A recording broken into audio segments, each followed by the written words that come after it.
মারিফার পরে যদি নাকিরা হয় কি তারকিব? মারিফার পরে নাকিরা হলে কি তারকিব? আর নাকিরা পরে মারিফা হলে আর মারিফার পরে মারিফা হলে নাকিরা পরে নাকিরা হবে তাহলে মাফসুল, তাই কি না? এখন আমরা মুবতাদার আসল জন্য কি বলছিলাম?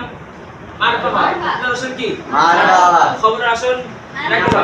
আল কোরআন এটা মারিফা নাকিরা? মারিফা। খবর আসল শর্ত কি?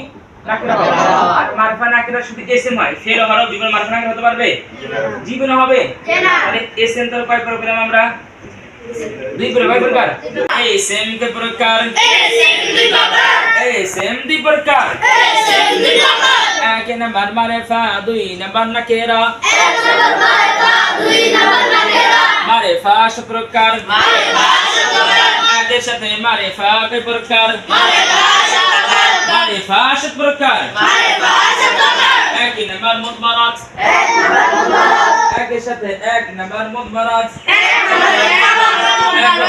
এক নাম্বার মুদমারাত। দুই নাম্বার আ'লাম।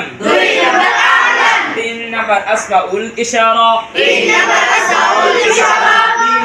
আসমাউল ইশারা। মারিফা কয় প্রকার? আবার বলেন মারিফা কয় প্রকার?